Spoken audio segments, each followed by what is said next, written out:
Polemik bayar utang kereta cepat Wus yang seperti dipingpong nampaknya membuat Presiden Prabowo Subianto akhirnya turun tangan mengatasinya.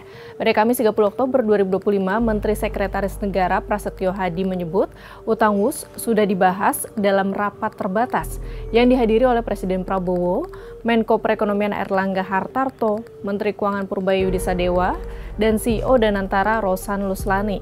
Bagaimana kelanjutannya?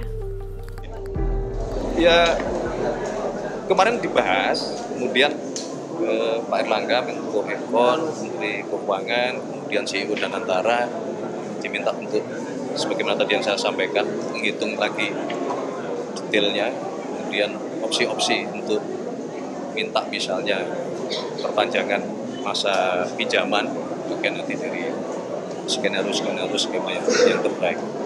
Tapi intinya kewajiban kita semua, kewajiban pemerintah adalah untuk menyediakan transportasi publik yang sebaik-baiknya.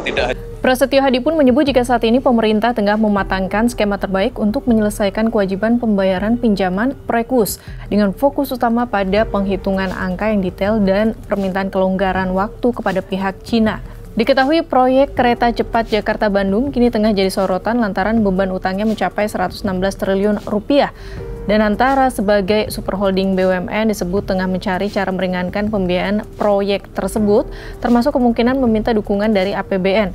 Namun Menteri Keuangan Purbaya Sadewa menegaskan tidak akan menggunakan APBN untuk menanggung utang jumbo proyek Wus, yang menilai utang proyek KCC bukan tanggung jawab pemerintah, melainkan sepenuhnya menjadi urusan BUMN yang terlibat di dalamnya.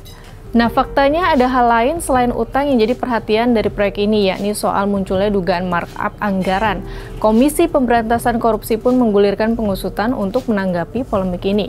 Bahkan di tengah memanasnya persoalan yang mendera Wus, Presiden ke-7 RI Joko Widodo pun muncul dan mengklaim jika pembangunan transportasi massal ini bukan semata-mata untuk keuntungan, melainkan untuk manfaat sosial.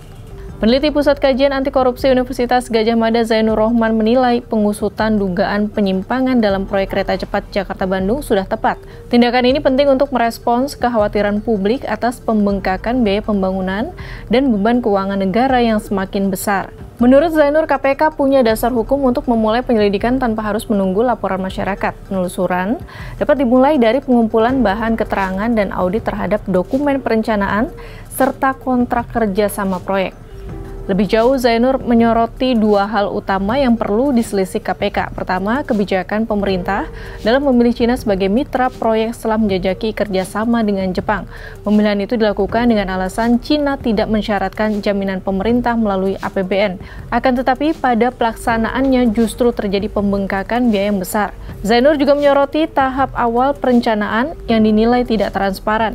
Studi kelayakan yang semula disusun Japan International Cooperation Agency kemudian direvisi oleh pihak Cina bersama pemerintah Indonesia yang menilai perlu dilakukan audit ulang terhadap revisi tersebut karena menjadi dasar utama pengambilan keputusan proyek. Sahabat Kompas, kita nanti bagaimana akhir dari polemik panjang kereta cepat Wus ini, apakah penyelesaian masalahnya akan secepat laju keretanya?